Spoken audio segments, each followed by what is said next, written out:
Hi, this is Donna. Welcome to DD Paper Crafts. Today's box was inspired by an image I saw on Pinterest, and this video is the first of two, and it's all about making a very simple box and how, with the addition of some simple elements, we can spruce it up to make it something a bit more special. So without further ado, let's get started. The cube style box is going to be 3 inches square, and I'm going to make it out of 2 pieces of cardstock.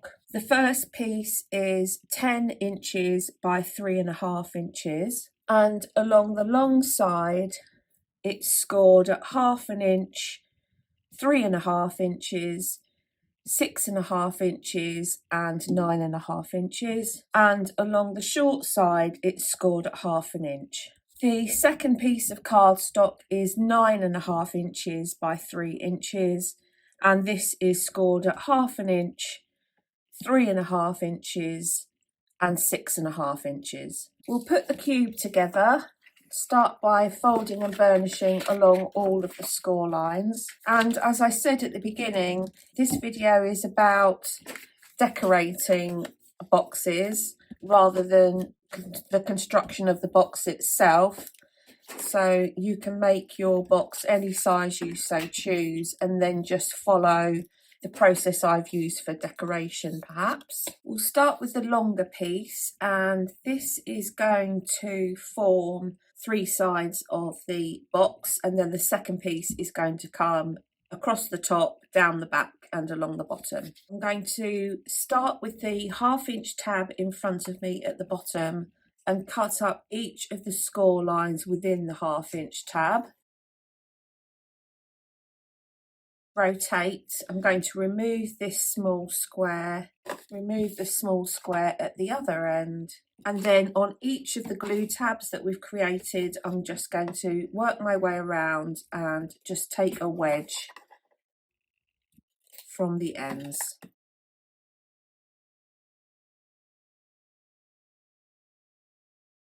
On the second piece, this is going to wrap on the bottom, around the back and across the top. So this is the front flap that is going to sit down inside the box, and my personal preference is to round off the corners like so. I'm going to use tape because this cardstock does have a shiny surface to it. I'm going to take the backing off of the red liner tape. Now the backing of red liner tape is notorious for getting absolutely everywhere, and I did see someone say on one of the TV shopping channels, if you have a piece of kitchen towel, your red liner tape will stick to that and that will just keep everything nice and neat. So I've got a piece of kitchen towel next to me, and that does actually seem to be working. Normally these bits seem to stick absolutely everywhere, so not sure what it is about the kitchen towel, but that seems to have kept all those bits together. I'm going to start with this side, which is going to be the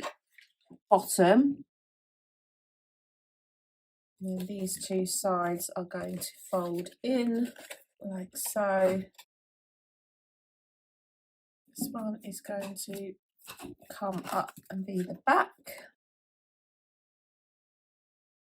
And then this is the lid, which is going to come over the top and will sit in like so. So that's our box. Very simple, 3 inch square cube. For the decoration, I've got 4 squares. These ones are 3 3/4 inch by 3 inches. And I've scored along the 3 3/4 inch side at 1/2 inch at either end. And then I've created a curve in between the 2 score lines. And what I'm going to do now is add red liner tape to the sections and add these to the outside of the box. And I'm going to have them in this orientation, and it's going to create this puffed out side on each of the sides of the box.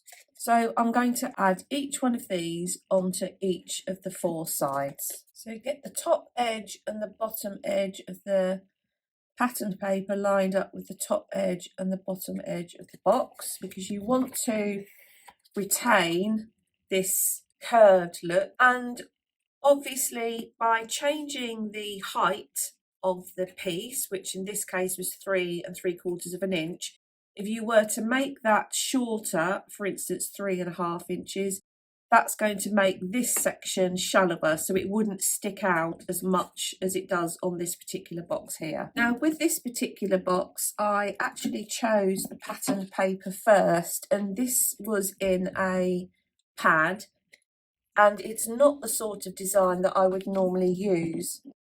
But by choosing the patterned paper first, I then worked the rest of the colours of the cardstock around it.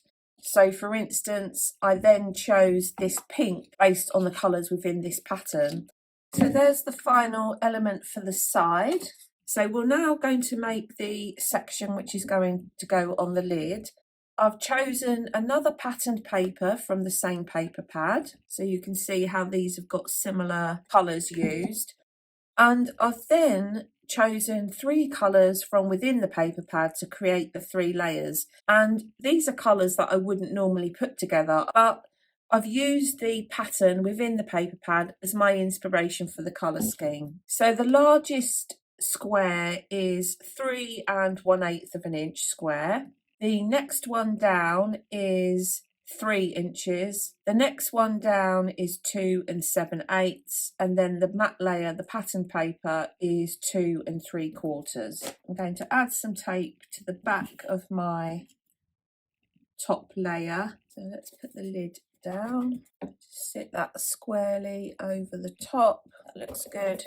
And then I'm trying to use up some of the odd little elements that I have within my stash. I've coloured this one with an alcohol marker, and I picked out this burgundy brownish colour from within that side paper, and I'm going to stick that on the top. Here's the finished box. We've taken a simple cube style box, and just by adding some patterned paper in a slightly different way, we've turned it into something a little bit more special. I've used pattern paper that I wouldn't normally use, and used the pattern paper to determine the different colours that I've used within the various elements within the box. I hope you've enjoyed today's video. If you haven't done so already, please consider subscribing to the channel.